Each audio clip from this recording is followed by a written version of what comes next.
Alright, and welcome to Codeforces. We are back with, I guess, Div 2 round today. That's gonna be not super difficult, but at the same time somewhat challenging. So there are 5 problems per 2 hours. Score distribution, you can always check it in the announcement post. Have a couple of our friends registered, so we'll see how it goes for both us and them. And the contest itself will start fairly soon. So let's hope we did not forget anything and it will go smoothly. Okay, let's go.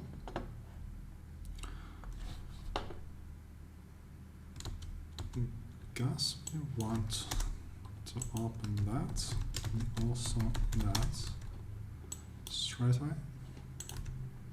Problem A, cherry, we're given n integers. We want to find the maximum value of maximum of some segment times minimum of the same segment or all pairs. Okay.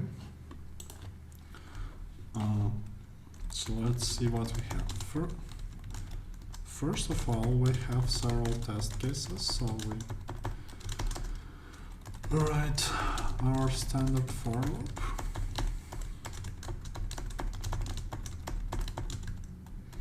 Guess the keyboard is a bit loud. Hopefully it's not too loud. Let's see. So we take like all subsegments, take maximum and multiply it by minimum. Alright. The numbers itself are such that I don't know what's the point of this limitations, but constraints, that's okay. So it looks like we are expected to find something in n log n time. The answer clearly can be long. Gotta keep that in mind.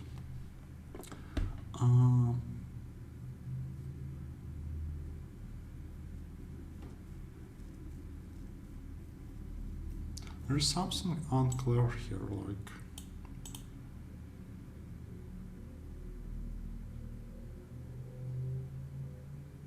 no, let's actually think like what happens if we take the smallest integer in the entire array. So like clearly we can't just loop over all pairs of integers. By the way, I should make it real like this. Over all pairs LR. So you have to like group them together by some value, and like I guess you can group by either one of them, but let's say we group by min. That means like we pick some value that is minimum, then our problem of maximizing the product is essentially the same as maximizing the maximum. So that's it. If we take the minimum element of the entire array, then no other element that we take can reduce the product because this minimum is already fixed. Therefore, if we take minimum, then we also take maximum, I guess. But if we don't take... Wait a second.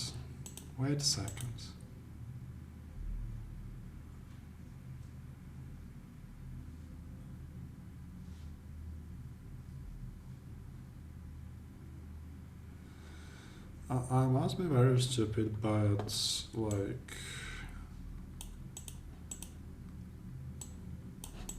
Does it make... Okay, so the probably the only trick here is it's L got to be strictly smaller than R. Because otherwise, like, it makes no sense to take anything apart from the maximum element itself, because it maximizes both maximum and minimum. So what I guess I have, like,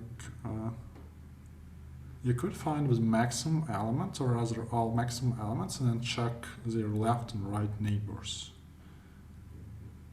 This way you're maximizing maximum, and then after that you're maximizing minimum. Or one other thing that I guess you can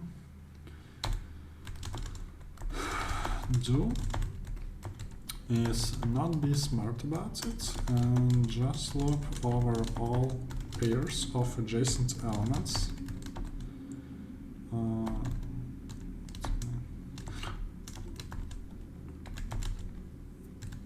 And take their products.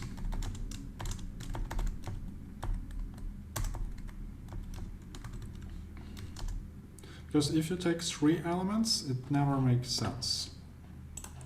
If you have, and that's the wrong color, and probably the width as well, but whatever. So let's say you have AI minus first, AI and AI plus 1, right? Or probably even more numbers, but let's say at least 3. Which one of them is maximum? Let's say that this one is maximum. Which one of them is... let me actually be a little bit more explanatory. So this one is maximum, this one is minimum, right? And this one is sort of in between. What's the point of taking this one in then? Like, if you ignore that and your minimum increases, your maximum does not change, and therefore the product increases. Okay, so in a similar fashion, you can consider all cases. So yeah, we have a sort of a lemma going on. It says like lemma. It is never optimal to take 3 or more elements.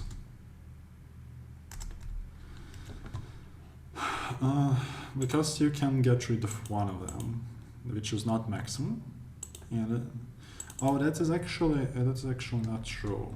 That is actually not true. The better way to postulate it, it's like because why is it not exactly true? Because if you have 3 equal elements, then you kind of don't care how many of them you take. So the better way to do is there always exists an optimal solution with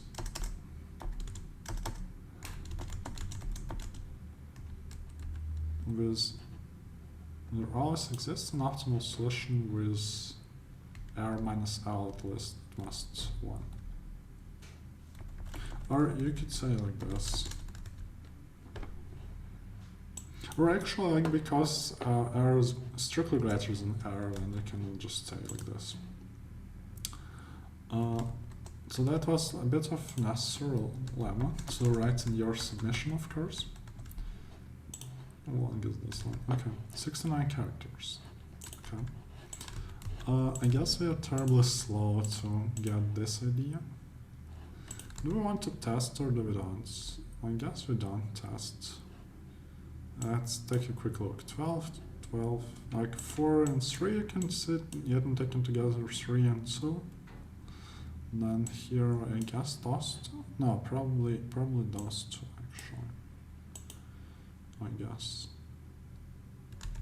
Alright, I think it's gonna be fine. If it compiles, it should hopefully does because I specified this. I also should not overflow. Oh, because of how late we are, the queue must be quite full, fortunately. Is it so? Yes, it looks like it is. Okay.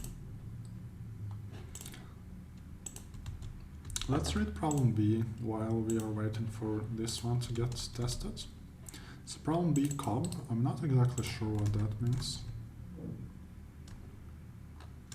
Does not look like it. Okay, maybe it's explained somewhere here, or maybe it's just a name. Yeah, this one's running.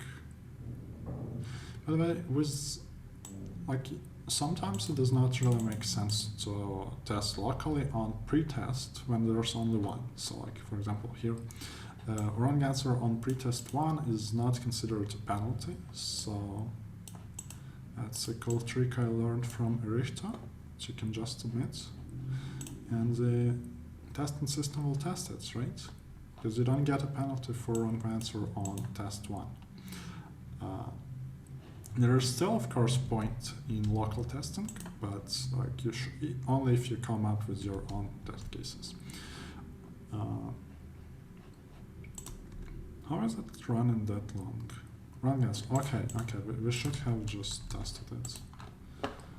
Yes. Or no, I'm pretty sure that I submitted the correct file.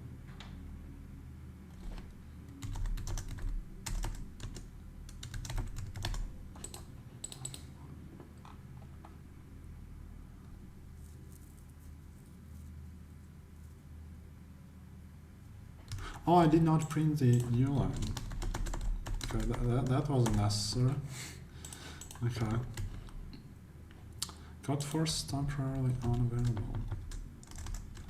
Can I get to mobile 1? Yes, please.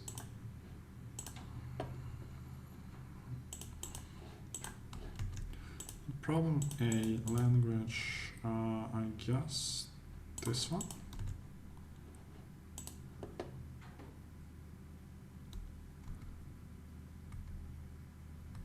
Waiting, okay.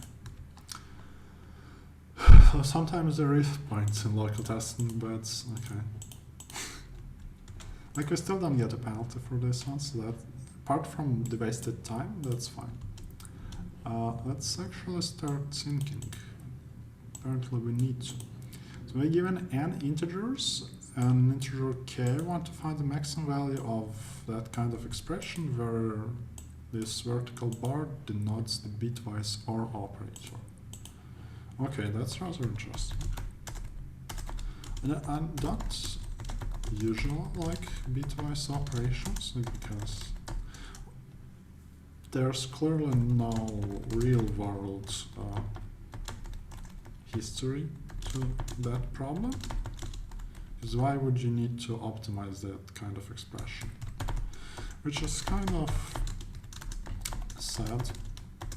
It's more fun to solve problems that do have a real world, like a good reason why they exist, right? Because kind of not funny to solve a problem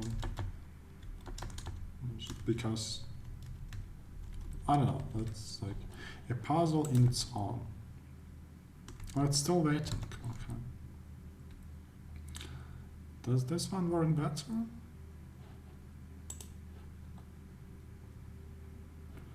Looks very slow. Okay. No, it's still in queue. Should have tested it. It would have been already tested, but okay. It's guaranteed that, yeah, nothing interesting here apart from AI being up to n. Potentially we can leverage that somehow. Not exactly sure how, but maybe somehow. So it looks like by default we want to maximize the product of indices, but we have a penalty for every bit that there is. Okay. Get a penalty for every bit that there is. That's kind of not pleasant.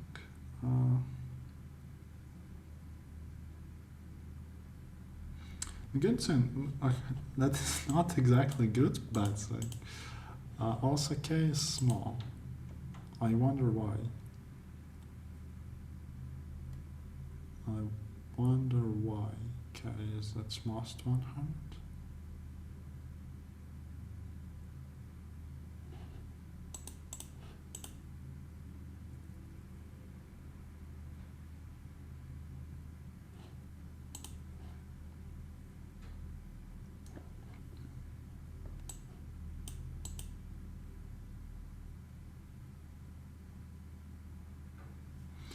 that is a complicated expression to optimize. So like AI is a bunch of zeros and ones, and AJ is also a bunch of zeros and ones. Then we take our bitwise OR, which kind of penalizes boss. Let's not be that dramatic with our integers. But when the boss have a set bit, then they the penalty is lower, I assume. Okay, there were only 2 pretests, but like you can have 10,000 test cases in one test. So hopefully that was the case.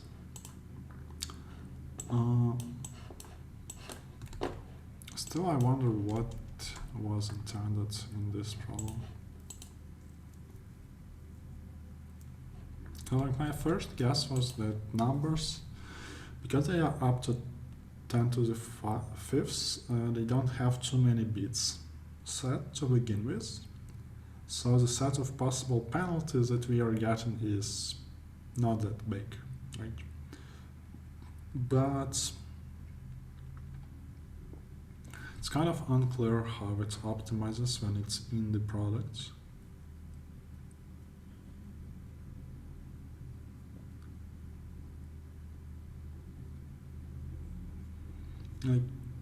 Okay, the simple observations it gives you nothing is that if 2 numbers are the same, and you should always pick the one with the bigger index, then the product ij is bigger.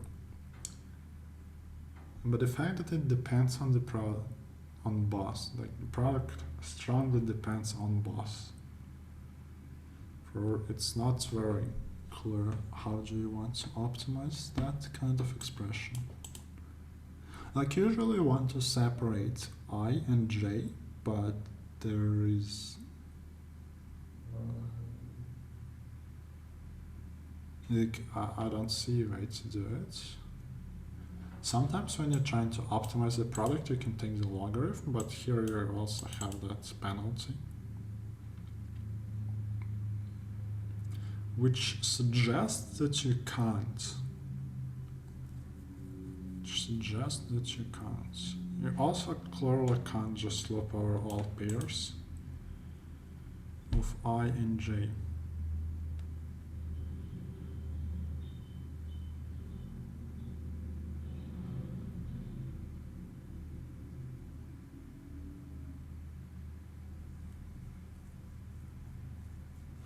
Oh, actually, that's interesting.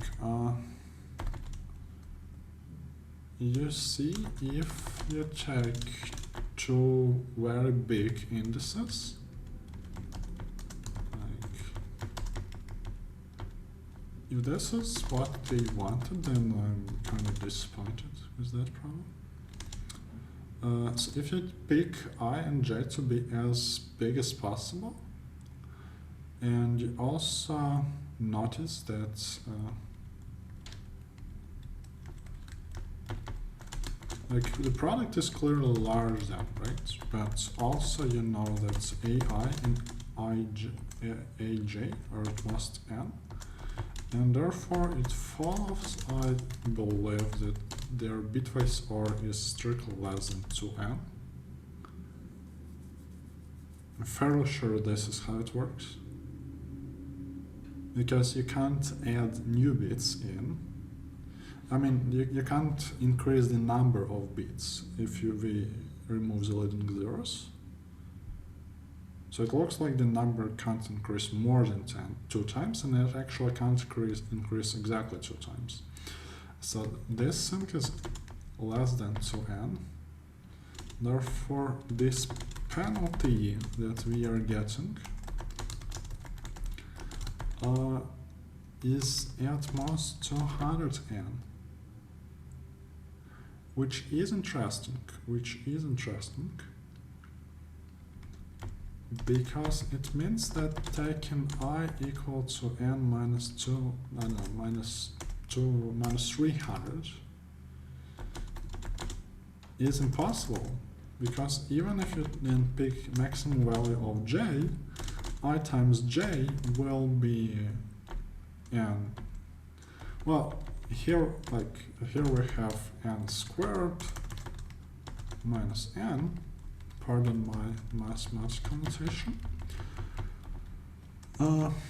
Here actually, even if you take like 201, then this sink will be n squared minus 201n.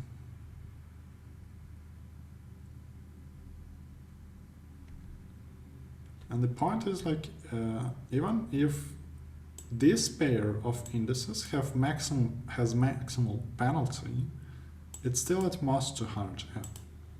And even if this sink has a minimum penalty of 0, it's already minus 201n. And if you can never take those, that's not relevant, or that's about this sink, I believe. Oh no, I should not have done it because it could have stopped working, but it's okay. Yeah, okay, like I read the notification message, it was not relevant. So the point is that we don't care about those values, let's see. And therefore, we only care about ij, which are at most n minus 2 times k. And there are only 4k squared such pairs, which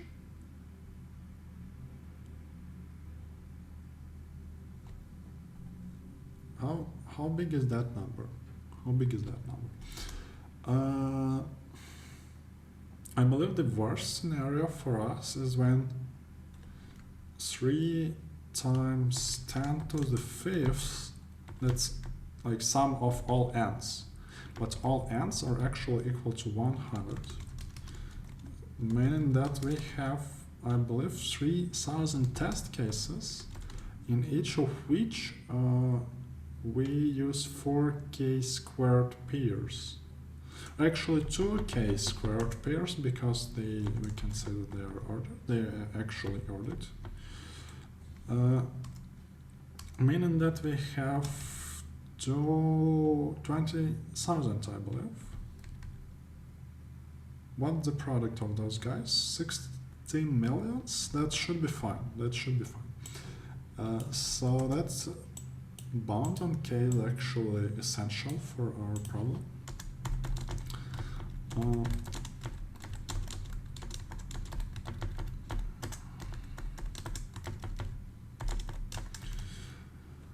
I guess because we like want the maximum, we can be a bit greedy, right? A bit like less greedy, I guess, and add something here. The point is that we are going to consider that many elements with maximum indices. So in 6040,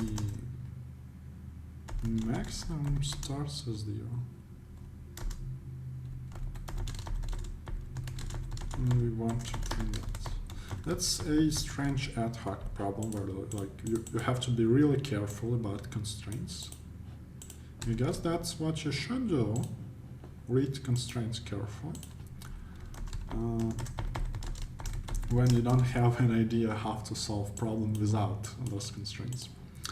So our key lemma in this problem is like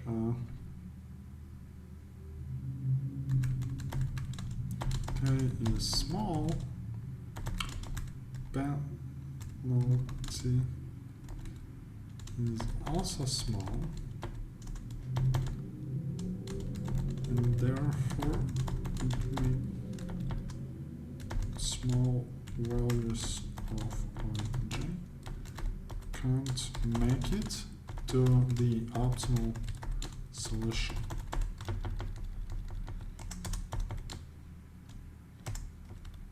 For values elements with small I the optimal solution. I guess that's kind of self-explanatory.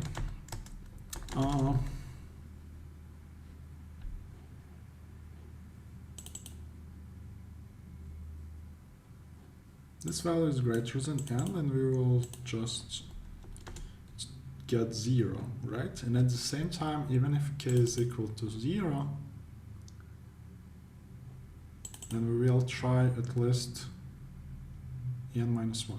That's actually incorrect, I guess. Because we always want, we don't want I to start from n minus 1, because j will be greater than I. So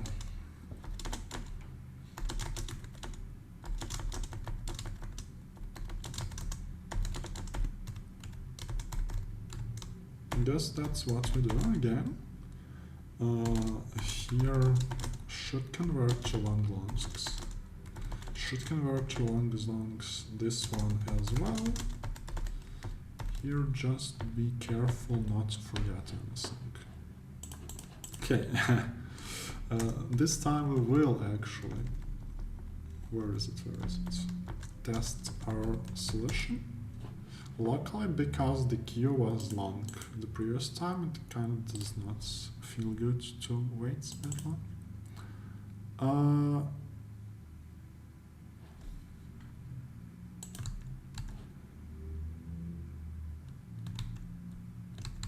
I might be doing something wrong here. Right.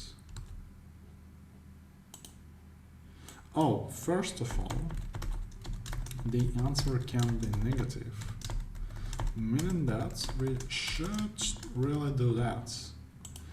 Also, apparently the indexation is from 1 in this problem, so we should do that as well. Let's break the line here. Not the nicest line break you have ever seen, but oof. I keep doing that accidentally. So -1, -4, 3, and 12 appears to be correct. Although there are no test cases when it is like large, but I guess this, and that, like this actually ensures that it compiles, because that long has to be cast to int64t, which is not the same type. It technically is the same, but it's kind of not the same.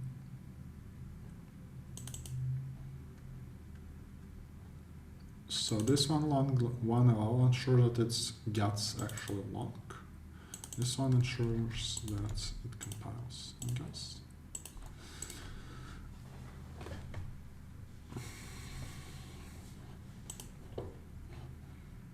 We may need to increase this one a bit, but I believe that the way we wrote it in our lemma actually implies that we don't need anything more than that.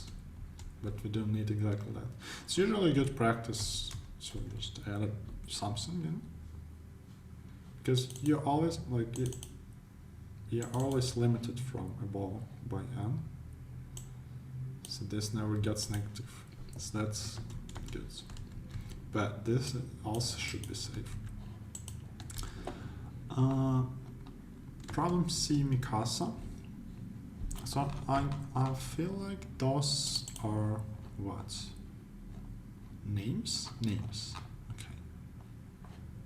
Not exactly sure if that has anything to do with the testers. No. And I have no idea what it means. But okay. No, I actually did not want to look at this. All I want to look at this is my status. It's too early to look at the standings. We are not stuck or anything, so we're given two integers n and m. We want to find the max of sequence n XOR 0, n XOR 1, n XOR m. Okay. Max, okay, we know what max is, we know what bitwise XOR is. The question become, okay, so n and m are apparently large. That's the challenge.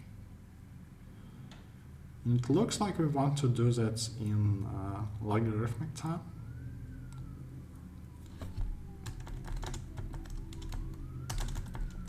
So should be another bit manipulation problem.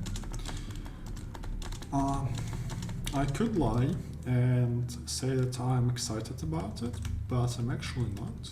So we will just try to solve this challenge.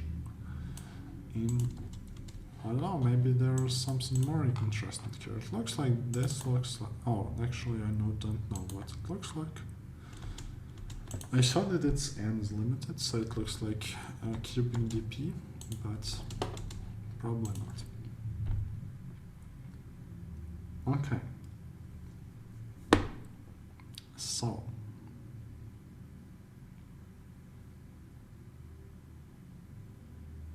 take integers from 0 to m, XOR them all with n. The result is still int 32-bit long.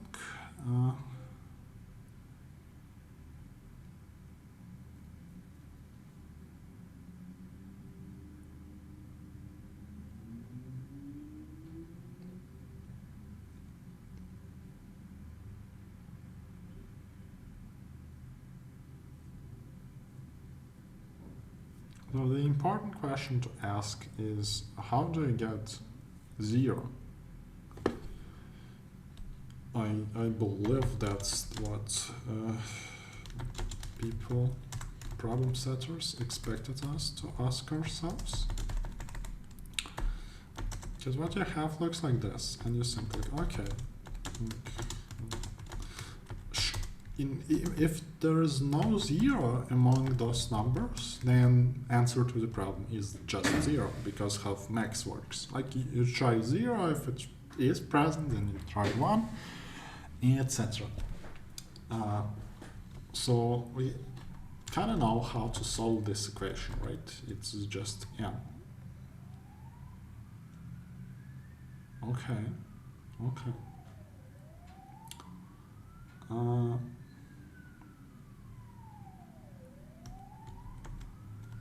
Then you ask yourself, first of all, like if n is greater than n, then you are clearly off. Like you don't have 0 in this set, and you're done. Then, actually, the better way to write it is like this, so it gets uniform, right? So like,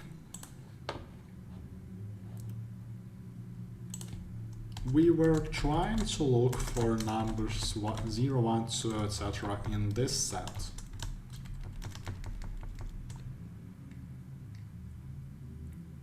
Right? Instead, we can be looking for numbers n XOR 0, n XOR 1, n XOR 2, etc. but in different sets. In the I should just to make it more uniform, I guess.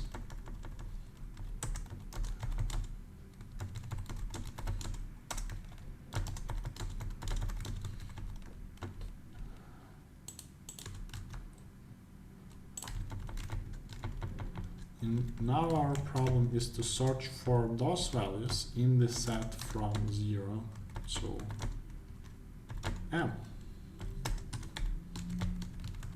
Because of how XOR works, right? If you want to get x, then the number such want to get x, then y is equal to n XOR x to cancel n out of that.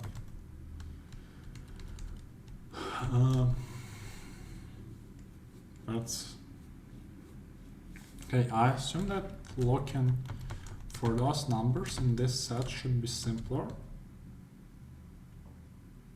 because we kind of want to figure out like what is the smallest number such that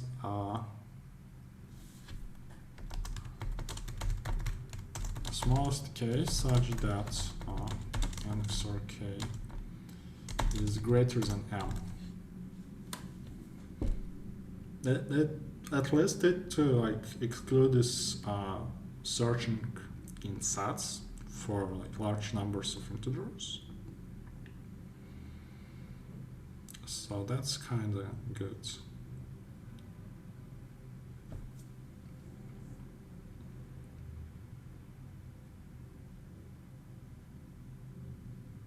I guess we could solve this problem by syncing, right?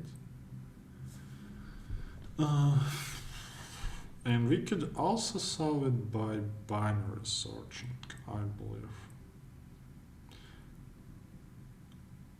Actually, T may be up to 30,000 because they wanted to allow like.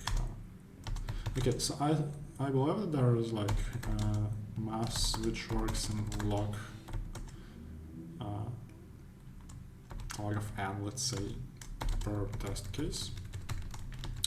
And there's also binary search which works in log square per test case. Because like in both cases you have to construct k bit by bit, but here you also like binary search for smallest k instead of constructing the smallest k explicitly. The way we can answer that question is like think, do we have to flip this smallest bit of k, or the largest bit of k? Don't flip it, right? Is it still possible to pick following bits so that n XOR k is greater than m, or is it no longer possible?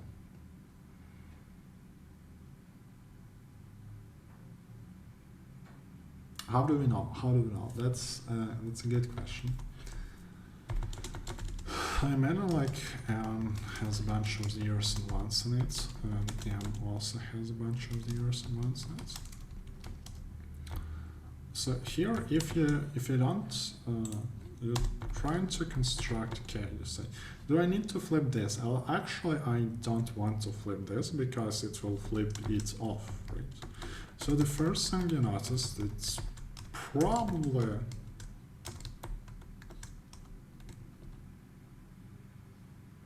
like minimizing aside, you don't want to flip those bits. And you look here, well, m has a greater bit here. If I don't flip my bit right now, then I'm kinda in trouble. So I better flip, right? Because otherwise there is no way I'm getting bigger than m. Here I don't have to flip actually. Let's solve a bit different problem. To get equal to m, I need this. To get equal to m, I need m XOR n, right? So m XOR m is m. We studied it already somewhere around here. There was a statement that n XOR x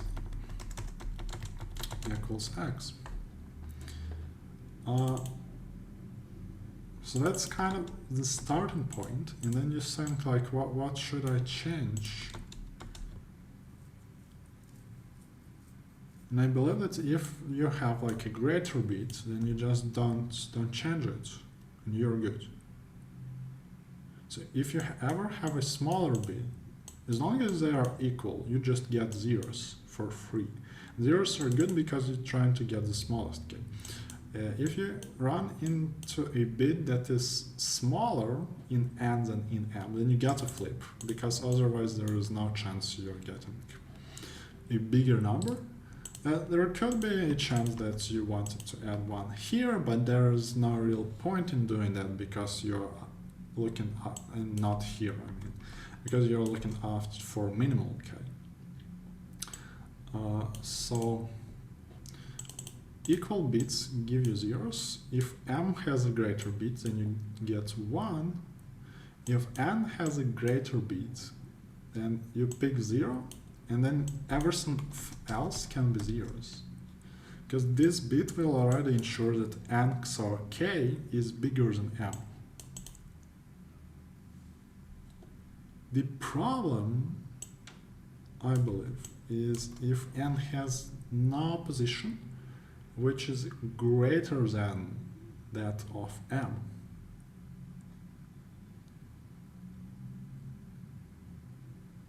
So all positions are either 0, 0, 1, 1 or 0, 1 with m being 1, having 1. In this case, this of course should be flipped. If you have a pair of zeros, then I believe that you flip the last 0 in n. That kind of gives you minimal k, but also flips a bit. If you don't have a pair of zeros, then all you have is a bunch of zeros and ones. You have to flip that, for example. You have to flip that. But if you don't have a pair of zeros and you don't have 1 0, then it means that m is all ones, and you should be just considering picking that as your number. So we kind of figured it out. Now let's program it a bit. Okay.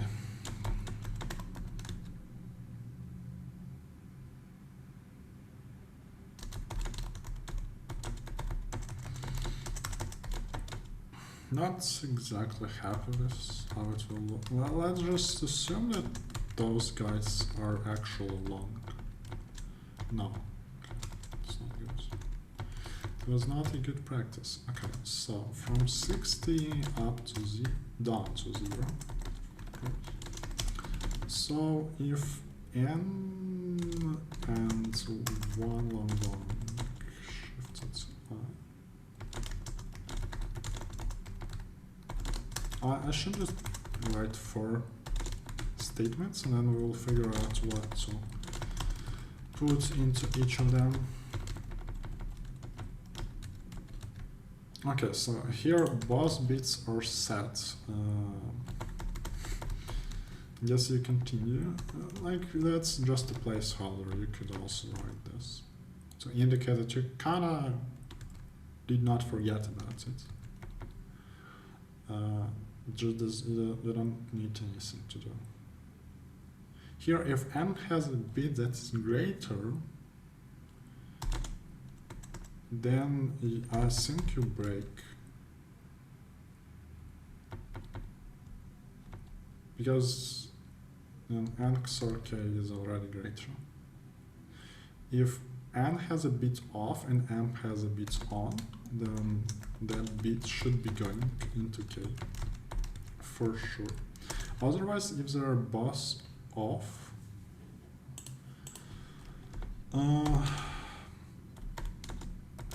J will record a position of rightmost pair of zeros, because we need that in case we never seen this.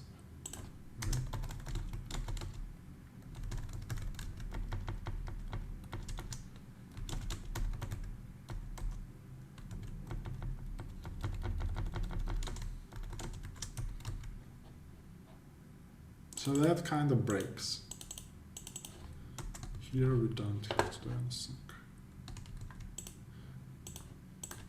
So you see, if still we have not found k, then we should flip that bit, that the rightmost pair of zeros. Let's flip that. J.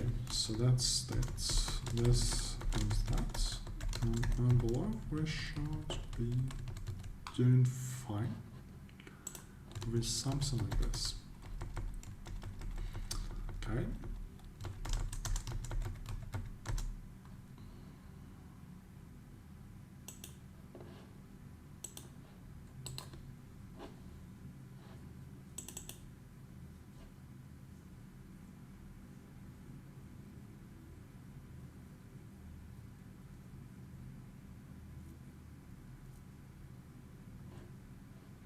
Oh, it's 430,640, but then it's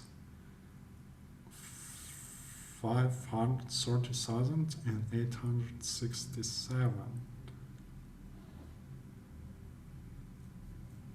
for some reason.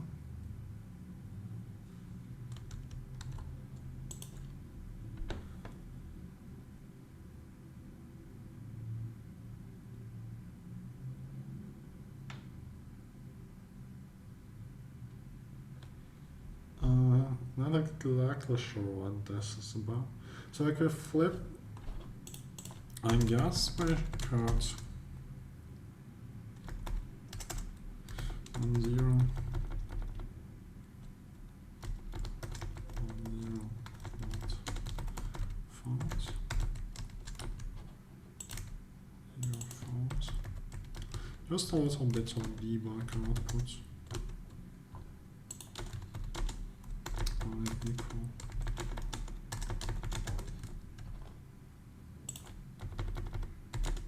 equals.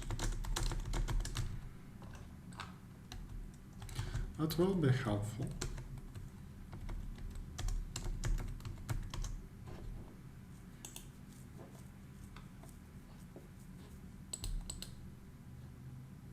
So, okay, so but in this case, it was also not found.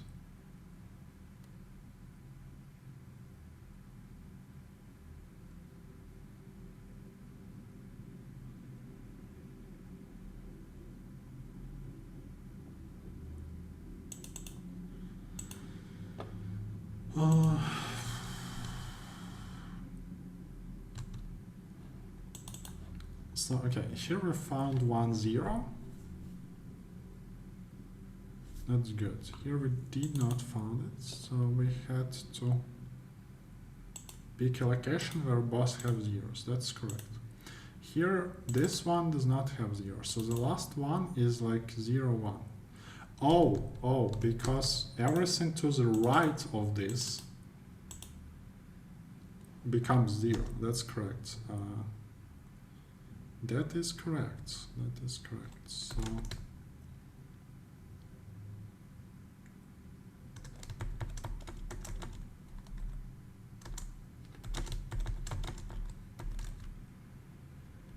this clears last j bits, I believe.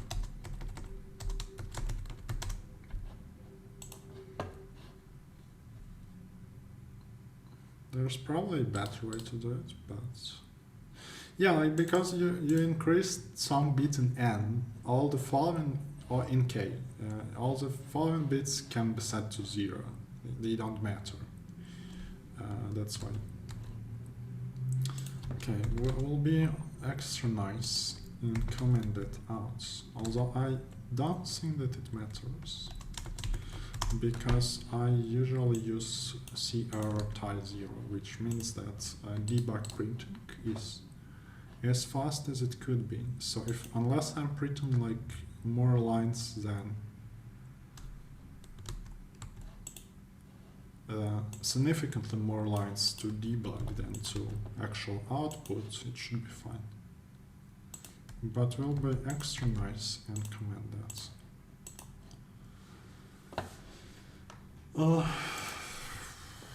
Not okay. Quite slow, you know, like to take 20 minutes to solve that shouldn't really do that, but I guess we explained it quite clearly, so at least that's a good thing. In problem D, Diane, we are given in integer n, we want to find string s of length n consisting only of English lowercase letters, so that each non-empty substring of s occurs in s an odd number of times. How is that possible? Well, I guess that is possible because like the entire string appears odd number of times, it only appears once. Okay, that looks possible. Any string s, right?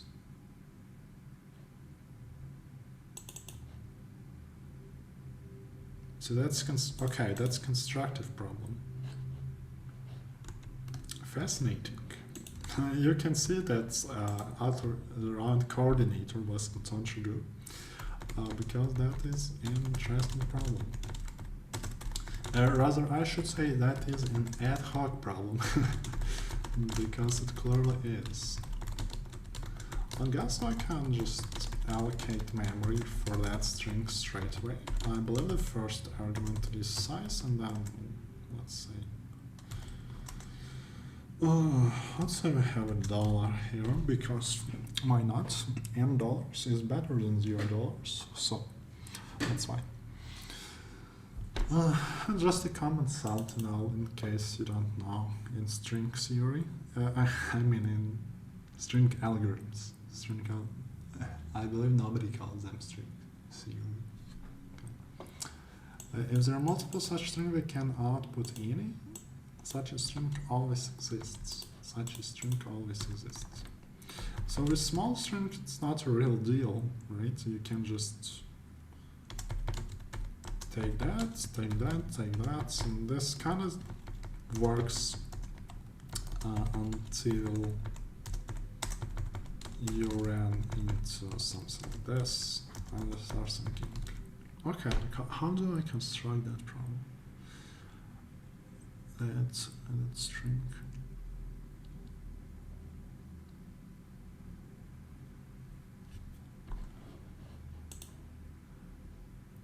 We just have to.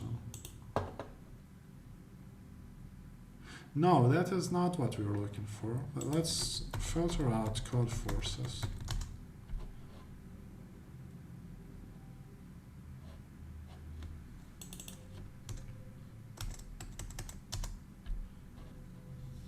String occurs.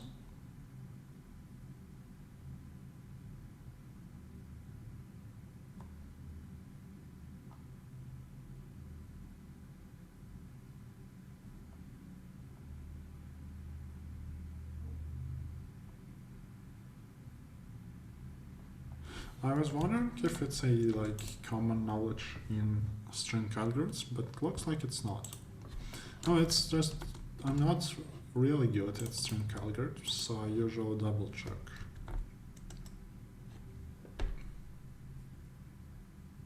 Wait, can we do that thing? No, that clearly doesn't work. First of all, every character should appear an odd number of times. That's interesting.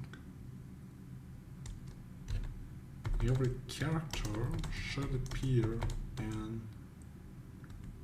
odd number of times, and that is also not possible.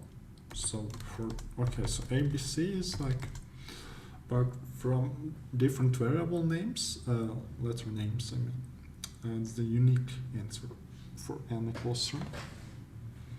Fascinating.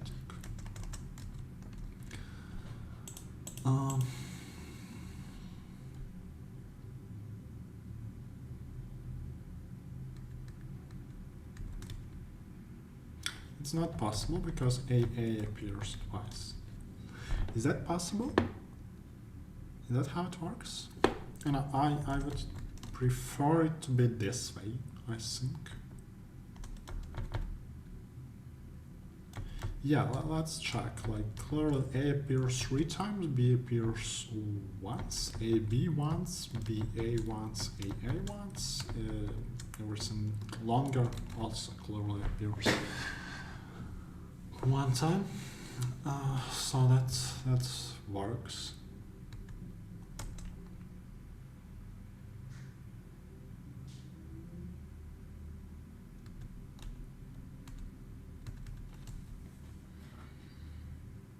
That also kind of works. I'm going after a general pattern here.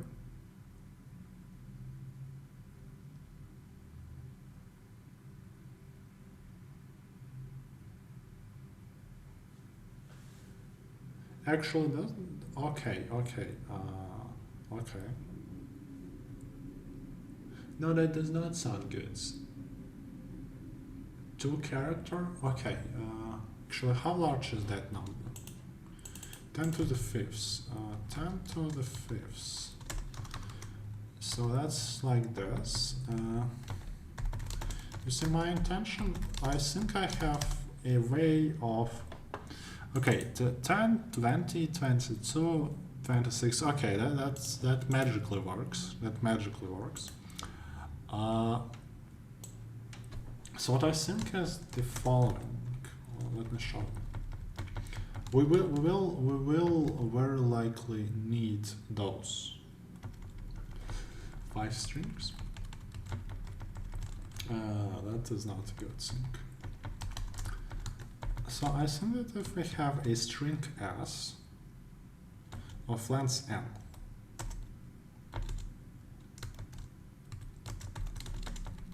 right? And let's say that all characters are at most k.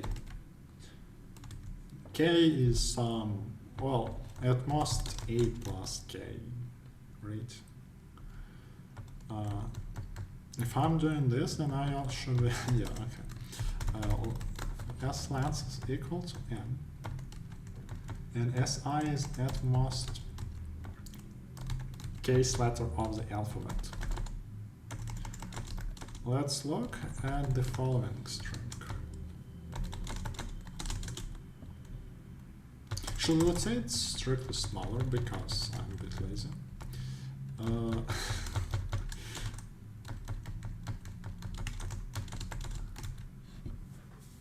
That is incorrect, but the idea is this. So we like. I can give you a specific example. So imagine that you have a string s of length, let's say 4. Let's say 4. Right? We figured out that AA is a good string. So n equals 4. And the thing I want to do is I want to get from n to 11, I believe. Or in general from n to 3 times n minus 1. Something like this. This is why I was calculating logarithm base 3, because I pretty much tripled the length at the cost of using 2 new characters. Originally I wanted to go with the same character, but that kind of does not work. Because you will see what happens. Like A, B, A, that's a block. Let's actually have a good block sync going on.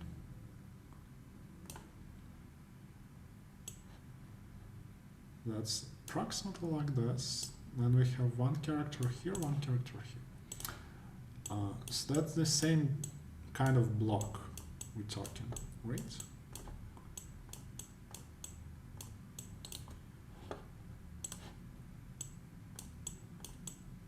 And I say like, I want to put C and D here.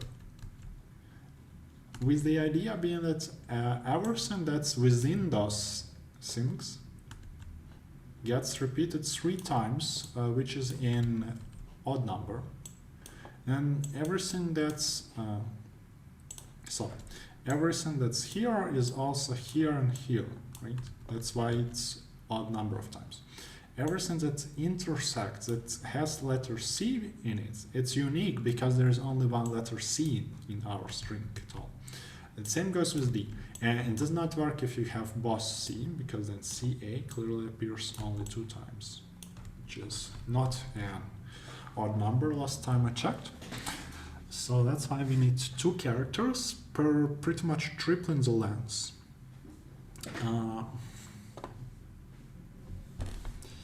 That's why I was interested if it is true that logarithm base 3 of 10 to the 5th in 2 times this, because we need 2 characters, new, is at most 26, which turns out it is.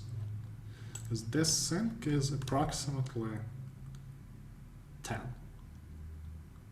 It's not strictly 10, but like logarithm of 10 base 3 is pretty much equal to 2. But 10 is to the 5th, so that's approximately 10, and it's approximately 20. You also have to count that we used 3 characters here, so it's 23, And also, like, you usually round up, so that's 25, but it's still fine.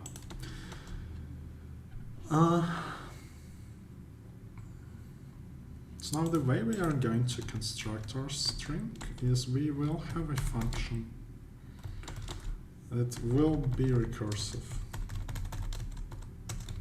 It will return string given int. I believe I can clear this first.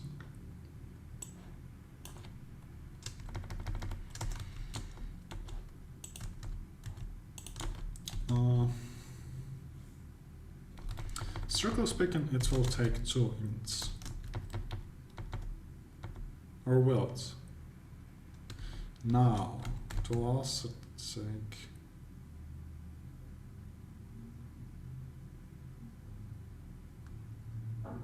character. Okay, so the idea being is that we do take in the length that we need, but we also take the k that we wanted to use, right?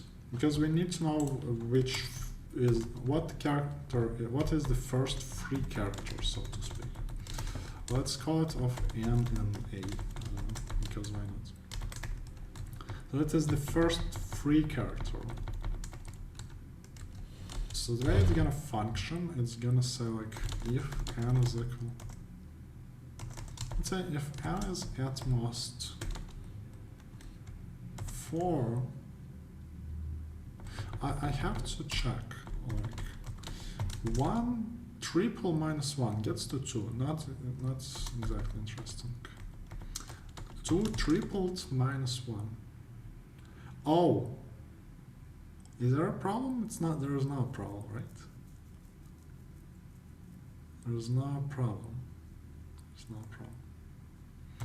Yeah, like the only thing that you have to remember is that let's be extra safe about it. The idea here is that maybe this sync will return a slightly longer string that we wanted, because when, like, the way I construct strings, they always have length 2 modulo 3, which may be a bit longer than you wanted. All right, but that's fine. That's fine.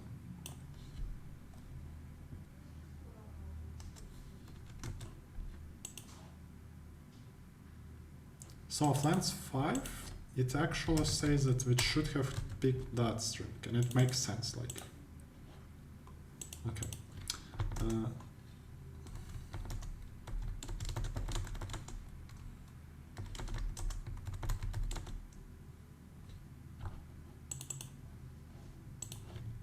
Say that we can always return z, right? Because it looks like we can.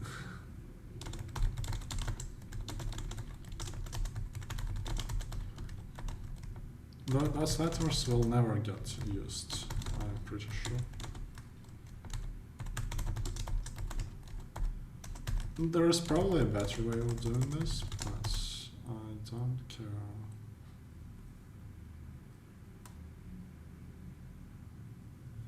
Let's think. N plus 1, n plus 1, n plus 2.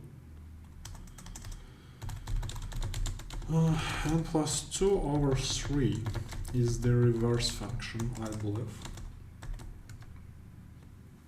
You may thought that it's n plus 1, but then that's not exactly what happens, I believe.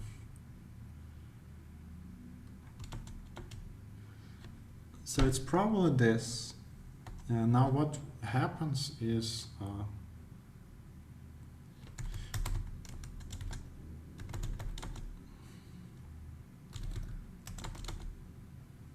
S gets f of m and then k plus 2, I guess. Oh no, actually my recording setup went down for a second. We did not lose anything important, I hope. Is it working? Okay, that should be good.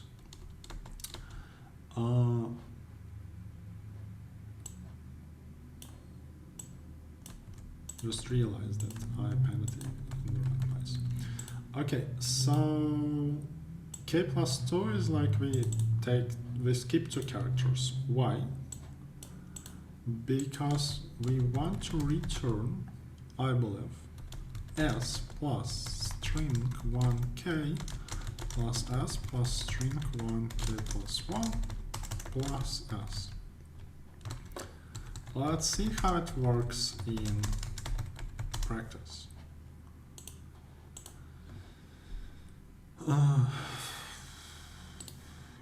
XYZ, which is kind of correct, and 5 produced that string, which is interesting, which is incorrect, I guess.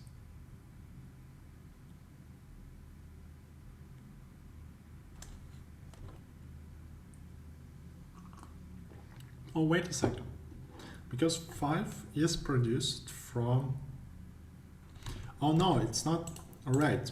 So actually the length goes from n to 3n plus 2. Okay. And then to get the correct value, we, I believe, expected to just be 3. So I was wrong. I take my words back if you let me to. Yeah, because now you see we got that z repeated 3 times and we got a and b in between. And here we got xyz repeated. Oh, that is actually tricky. Is it safe? I just saw that I can just like put whatever I want and it's gonna be fine, but that's not true. It is not true because yz appear, okay.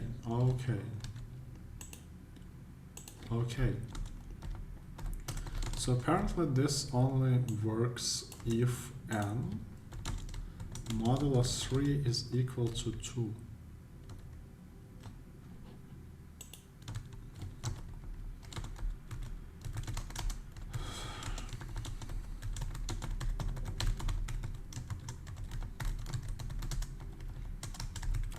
Yes, because I need all of those 3 times to be repeated.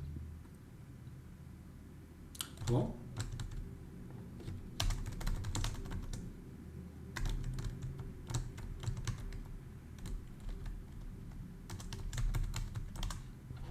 It's fascinating that no, never mind. I thought for a second that for some reason, yeah, okay, so that's not particularly interesting. How do we get strings that do work with other remainders modulus 3?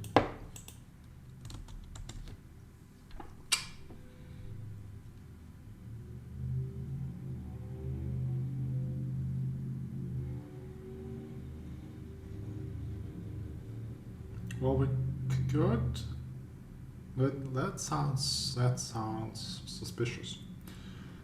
You see, if we first have to like get rid of some characters. I mean, you can obviously you can, if s is a good string, then you can take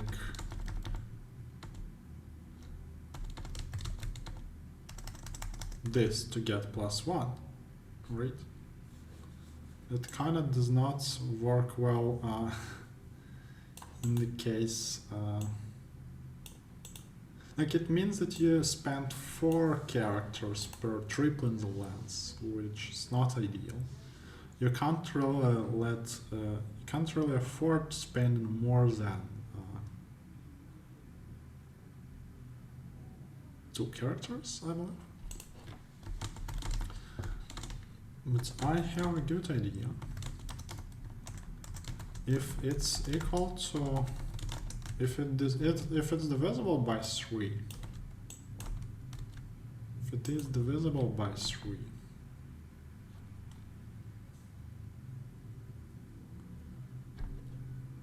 It's not 3.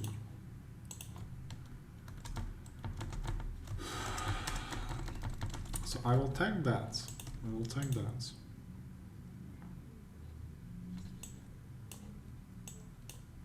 My idea is then I can construct this kind of thing. Or can I? No, I can't. Shoot.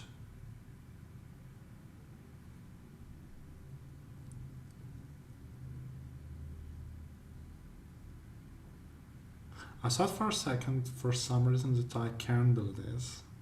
Because like now I kind of have 3 of those, right? But no, like if you take k and then a 0, then this substring only appears 2 times, unfortunately.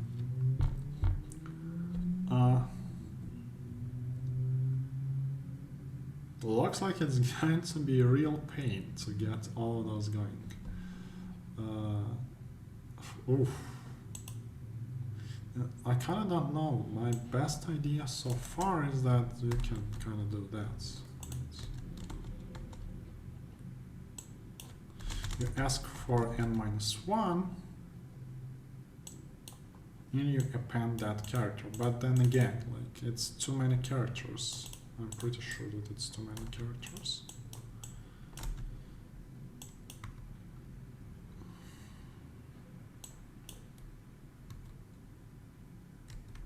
If you ask for k plus 2 and then add this, then it's too much. Like this spends 4 characters per tripling the length, which is unacceptable.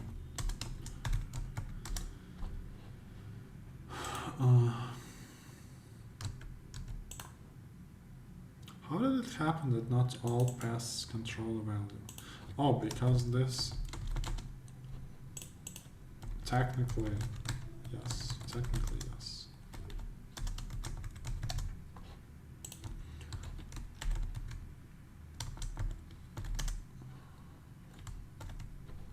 Technically the compiler is always right.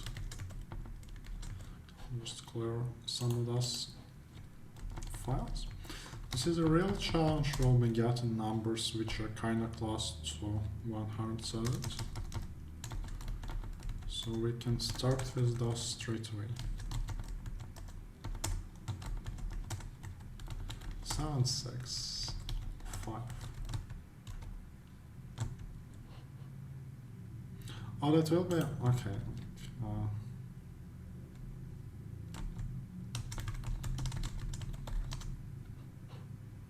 Yeah, you can already see that some extra characters got used. I don't even think that you need to go that far.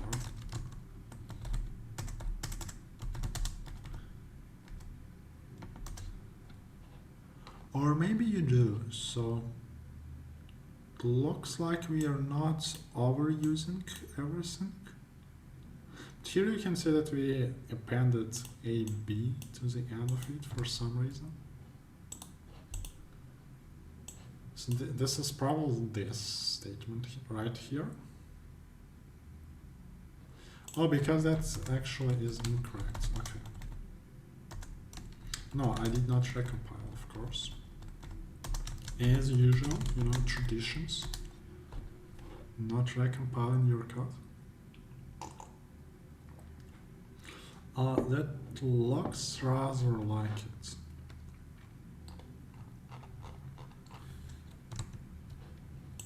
But then again, if we bring those back, I'm pretty sure that we are going to see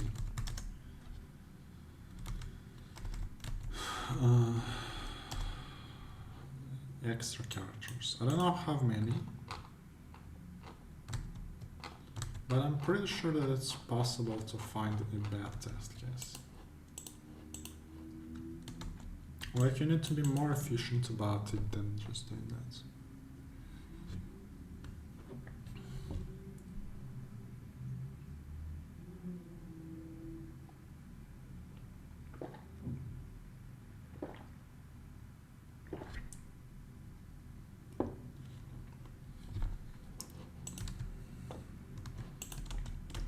We may try going after like multiply by 5 sync. But it requires 4 extra characters.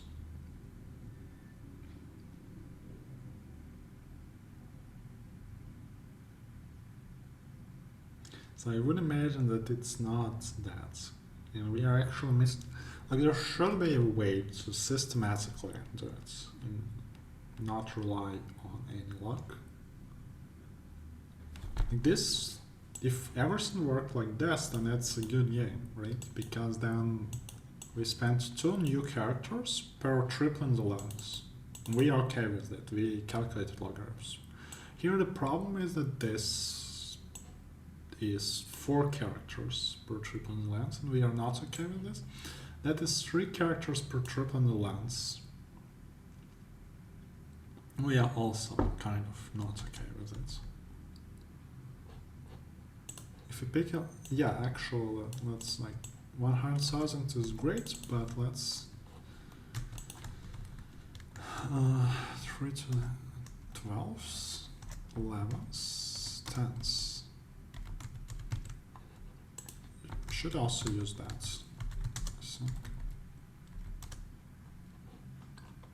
Oh, the last one. So apparently, unless ZY, not exactly sure.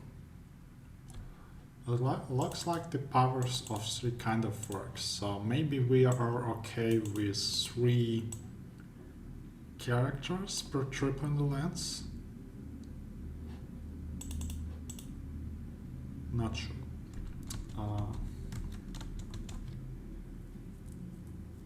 We could also, you know what, like, well, 4 characters per trip and maybe the price, in which case you want like longer basic strings. That makes sense.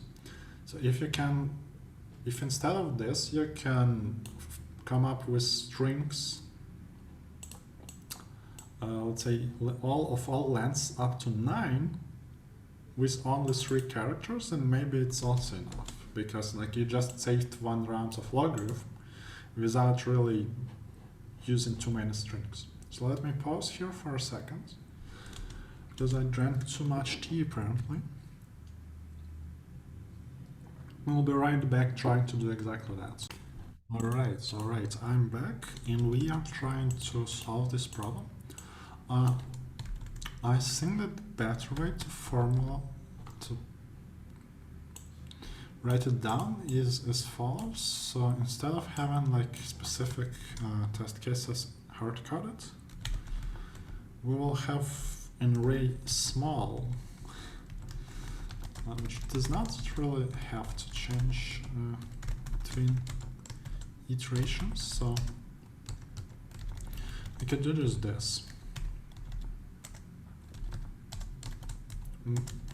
Kind of agree that this is a string. Then you can also use this, then this. Maybe we should just come up with small size.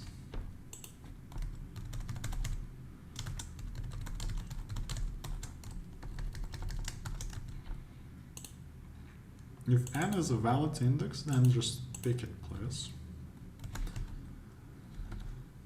For example, for 4 characters, what was our plan? For 4 characters? Pretty sure that there was a string, something like YYZY. For 5 characters,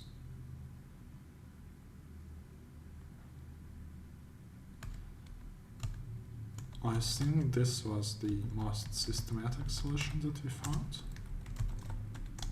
It actually fits within this branch, but so for 6 characters this is getting interesting.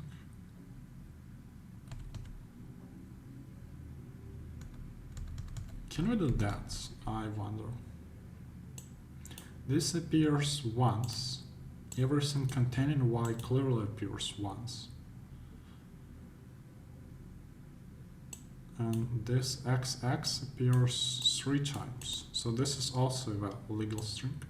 Although I will change it for this thing. Does it provide a more general way of building strings?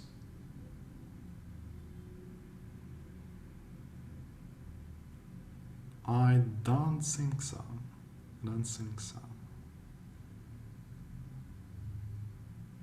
Although, to be fair, it looks kind of similar-ish to this.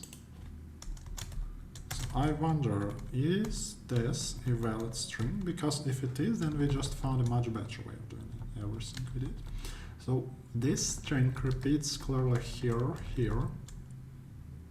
So that's 3 times. This is 1, 2, 3, 4, 5. Okay. So apparently if the length of the string is even, then we can do it with 2 characters only. Okay. That's funny, but okay.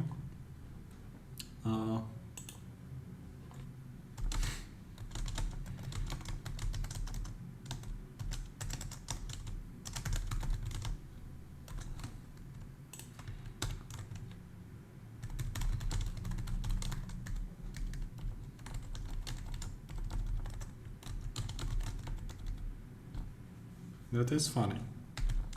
Because what we can do is return that. Well, technically that. Oh.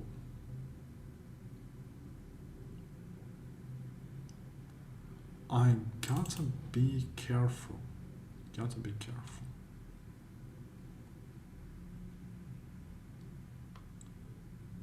I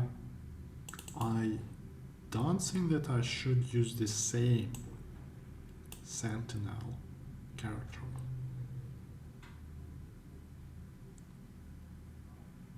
Wait.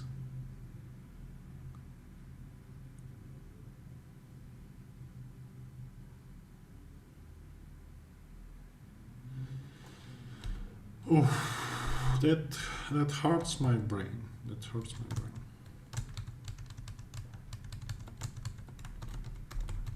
Also, I don't remember the English alphabet, so this is certainly for sure of some use.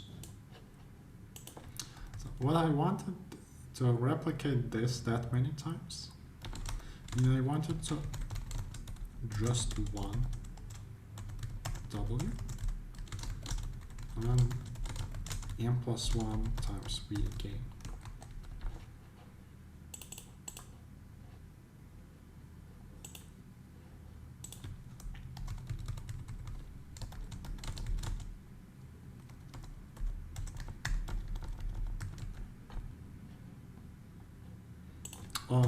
A plus 20. Because I really don't. Oh, I should just use that instead, right? Wait. So.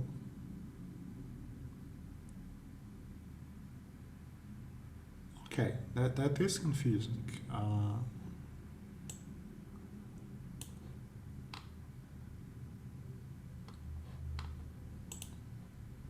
It is confusing.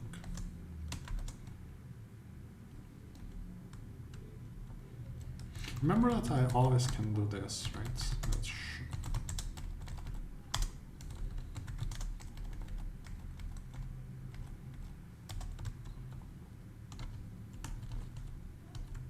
probably we need this, but I'm not so sure about the rest. Alright, okay, 23. Line 23 is a syntax error. Why would that happen? And just have a bunch of strings. Oh, because it's else if.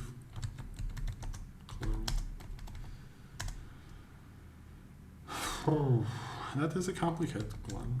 We should be extra careful.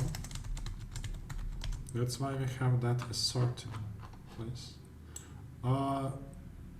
It kind of makes sense because our max test is, yeah, our max test is kind of even. I guess. Does it always work? I bet it does, right?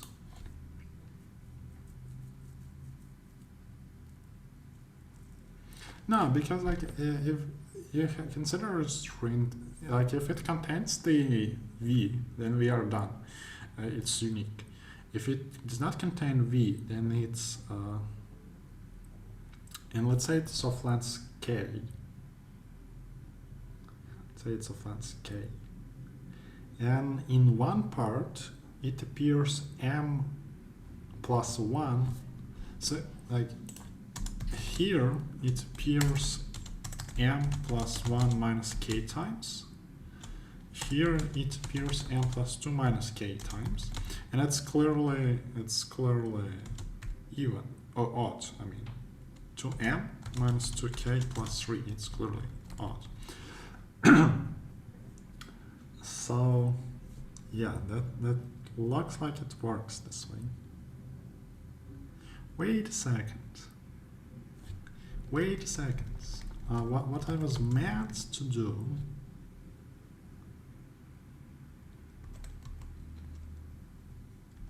Oh my goodness me.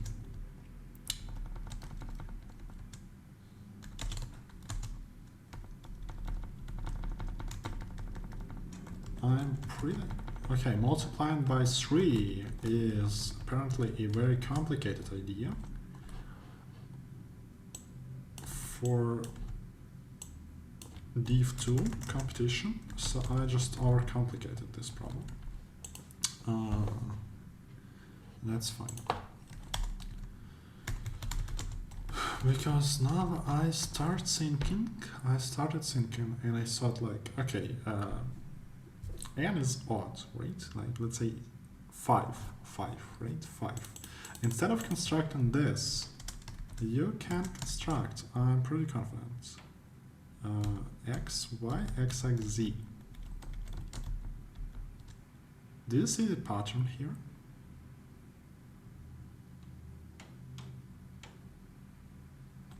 And in general, x, x, y, x, x, z. Because this part stays the same, we just append z to it. I don't know. No, it's ridiculous. We don't need small, we don't need anything.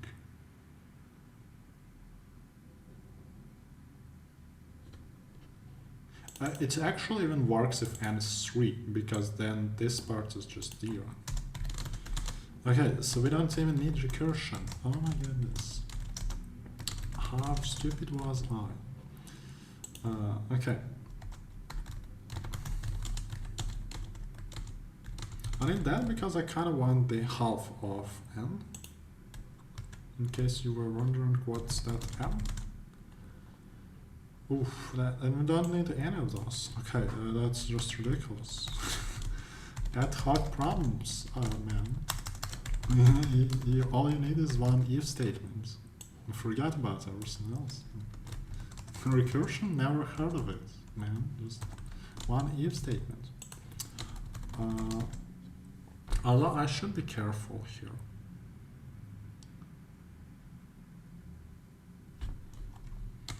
Just to clarify, n is equal to 2 times m plus 1. And here, n is equal to 2 times m. I believe I want m minus 1 of a.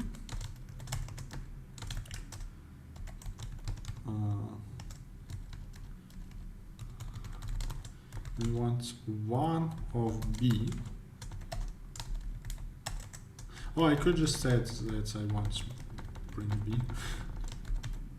That's right. That's right. Professional C++ knowledge. Not really. Here I guess I ask for MAs, and here I ask for a C. Well, hopefully that makes sense. Yeah, the lightning depends a lot on my screen. That's in case you wonder. I just noticed how it rapidly changed, and in case you also noticed this, that's fine. So let's calculate. It looks like m minus 1. With this one, it's m to m plus 1. looks legit. In the other case, we just don't have C at the end. That's it. Oh, man, I can't believe it.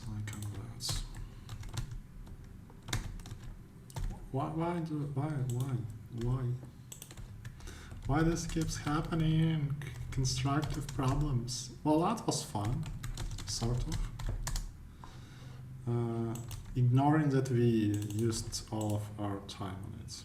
Cannot find which one? Oh, okay, of course, because I deleted it. Yeah, you see the point that here and here, like all strings containing B and C are clearly unique, so they occur one time, which is an odd number. And all strings, like this AAA, it appears here and here almost the same number of times. And this almost the same means that in total it appears like x and x plus 1 time, which is an odd number together, to x plus 1. So that's why this works. And it also works for n equals 3 apparently. What I really should check is, does it work for like, say 10? I'll just, okay, so if n is equal to 1,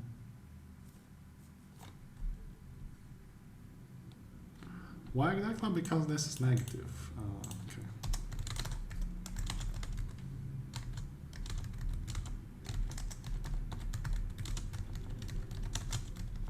I think it was kind of expected, but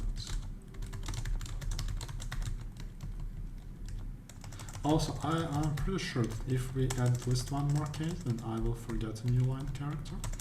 So the better way to do it is, of course, print it once per test case. This way you can't really forget about it. Because you don't have to add it every time. Hopefully I pressed this. Or 5, 6, 7, 8, 9, 10. Yeah, like here A occurs 3 times, A occurs once. Here A occurs once, 2, 3 times. Here A occurs once, 2, 3 times. A occurs once, 2, 3, 4, 5 times. If only I did not resize that one. That is a bit painful, that item, but never. I should work on it someday. Maybe I will actually in August, because I have plans for August to participate in more contests, potentially stream sometimes, because that I assume it's more interesting to solve problems with me live instead of just watching a screencast. I think that we should try this.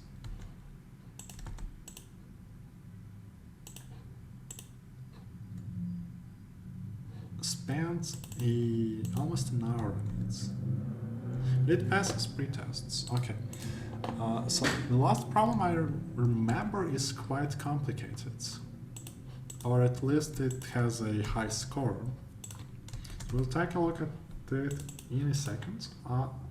Actually, because we solved all problems but one, we can just open it here. Standings are not looking good for us. Yes, apparently all normal people, they just can solve this much faster. Yeah, the flag, don't worry about it. I've been just testing and it turns out that you can set like Moscow, United States. And the reason for that is because somebody set Sevastopol, Russia, which is of course not a Russian city but a Ukrainian city, because it's in Crimea and Crimea is Ukrainian. So I kind of wanted to test if you can do something with Moscow in return. I couldn't set it to Moscow, Ukraine, but I could do it to Moscow, United States, which is actually a city if you check on Google Maps or Wikipedia. Yeah, that's a tricky ad hoc problem. Normal people just spend way less time on it. So that's this is how it goes. But at least we solved 4 problems. We should take a look at this one though. Although it looks somewhat complicated. Yeah, you can see that 1,000 people solved this problem.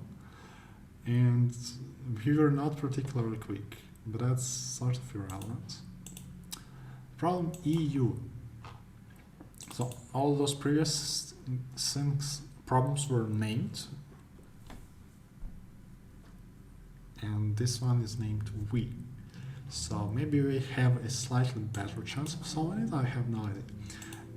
We're given a tree with n nodes. As a reminder, okay, there was a definition of tree. Connected, undirected, without cycles. Okay. Let A1 to AN be a sequence of integers perform the following operation exactly n times. Select an unerased node U, assign AU equals number of unerased nodes adjacent to U. Then erase the node U along with all edges that have it as an endpoint. Okay, that sounds fairly reasonable. For each integer k from 1 to n, find a number modulo that of different sequences that satisfies the following conditions. It is possible to obtain A by performing the aforementioned operation exactly n times in some order. GCD is equal to k. What the heck? What the heck? Okay, so we are raising 3, apparently. And for some reason, it turns out that you can calculate that. Well, it kind of makes sense that you can calculate the number of ways to raise it, because that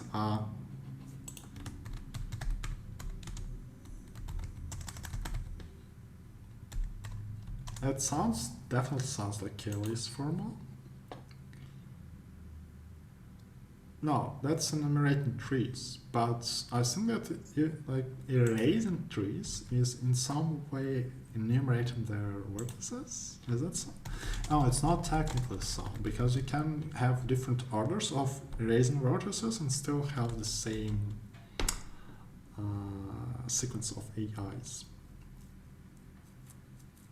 So what this sentence is, so this sentence said that all numbers are divisible by k. So whenever we erase a node, it has the number of adjacent nodes to it is divisible by k for some reason.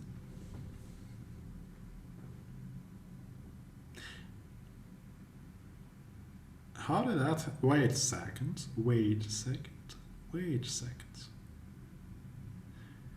When we erase, that is tricky.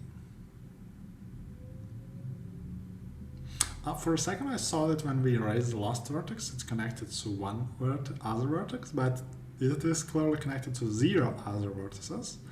And in general, we can have something like a star graph. Let's say we first erase this, and it gets 5. And we can erase all of those, they will get zeros, because they don't have anything adjacent. You don't have it to maintain a tree. So we're given a tree originally, but right after our first operation, it can get disconnected. So that's how we get values of k greater than 1. Because like if we had to erase it so that it remains a tree, so we always erase a leaf. That makes no sense. In all cases, or more or less ones. In fact, they are all ones. That does not make sense. So no, we have to break a tree at some point. So otherwise k is equal to 1. Oh, for each k from 1 to n. Okay, I'm impressed.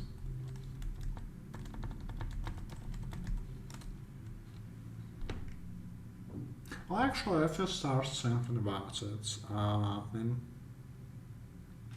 no matter what you do, all your degrees, like k is kind of depends on the first number that you get. And the first number is a degree of some vertex, and I don't think that trees can have more than like square roots of n different degrees in them. In general, it's difficult to have more than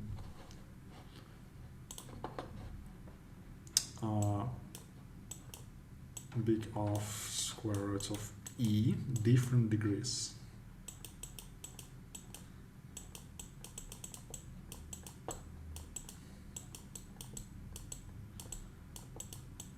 Big O means that that's less than or equal than some constant times this.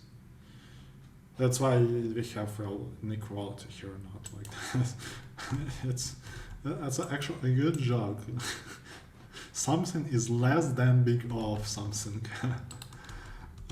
Okay. The consequence of this is that for most values of k, the answer is 0, my friends. That's why I wanted to underline that fact. In case you were wondering.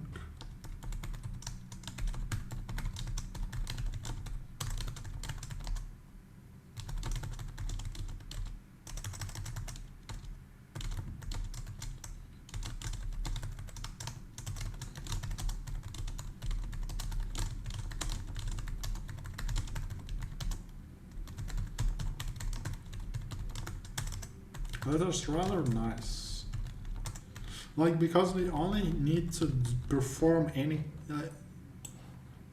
you see, it means that if before we kinda had to solve a problem for a fixed k in of 1 time or in of log n time, now we can actually afford to, for fixed k, so for fixed k,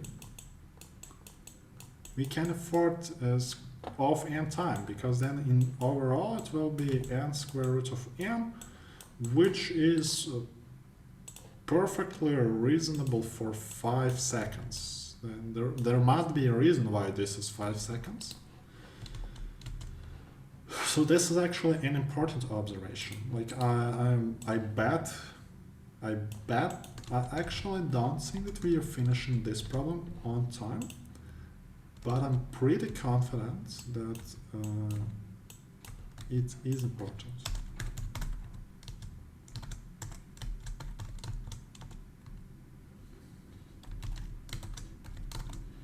And this one.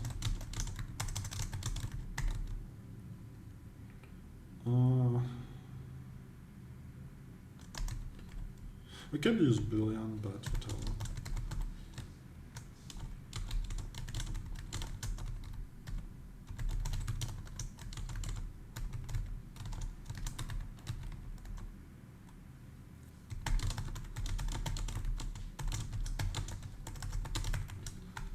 Oh, you don't need this, but still.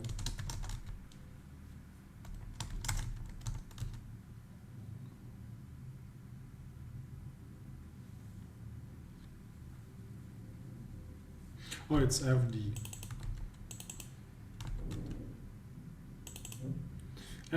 Like D was intended to be a degree and F was intended to be a frequency map or something, but it turned out that it's just like a Boolean, whether it's here or not here. So if not FD at K, oh, that's why I wanted +1 here. Okay. Not FD at K, like, oh, that is so tricky.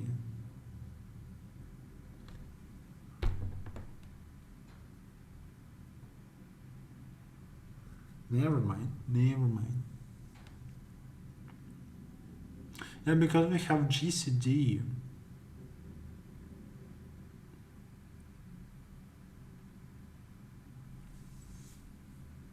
You can have like 4, 6, and then 0, and then 2. GCD becomes 2. But it may so happen that you don't have the vertices of degree 2. You have 4, 6, and then you get 2.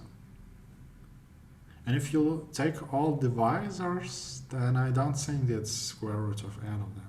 I think there are more of them. Okay, so that did not work. That didn't work.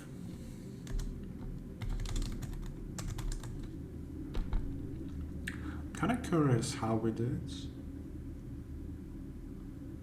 But I don't see a scenario in which we are like solving it in under 10 minutes. Unfortunately. So I guess this will stay a mystery for us for a while, because I kind of have to like release this video and stuff like that, which takes some time to process it and stuff like that. So despite we have extra 10 minutes or something, it won't make it to you like straight after the contest. If I just keep going with the video, then you will just see it later, and probably I still won't solve this problem. That will be an interesting exercise for me to think about later today. But for now, I think that is it. So we have had, what did we have? So problem A was simple observation. Problem B was problem B was another simple observation. Problem C was, I guess, another. Okay, so that is an ad hoc contest, which is kind of expected when Anton is coordinating the rounds. I guess there is not much I can say.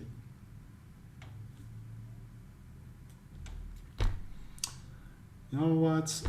Some wise person at some point said like, don't hate the player, hate the game, intending that you should not hate problem setters or coordinators. Like if you don't enjoy solving problems, it's between you and problems. There's nothing wrong with coming up with such problems. You may consider them boring, and maybe just competitive programming or is not all of competitive programming is for you. Like sometimes I just don't like the problem and I just don't solve it. I can't afford to ignore a problem. Maybe when you get good, although I do not consider myself good, but when you get better than me, maybe you will be able to do the same thing. You just ignore the problem if you don't like it, and you solve the harder one. So yeah, please don't hate Anton, or neither Anton nor the actual setter for this round. That's cool. That's cool. Please like hate, if you want to hate something, hate the problem. Okay. But I think that those were not like really competitive programming problems. They were more like math puzzles, but I like them either way, so I'm kind of happy that I came to this contest. That's it. I will have to work on this one though. So that said, I will see you very soon, hopefully tomorrow, with educational round. Not sure though. Stay tuned, and maybe, just maybe, you will see some more content soon. And I will see you soon. So bye bye for today, and stay tuned.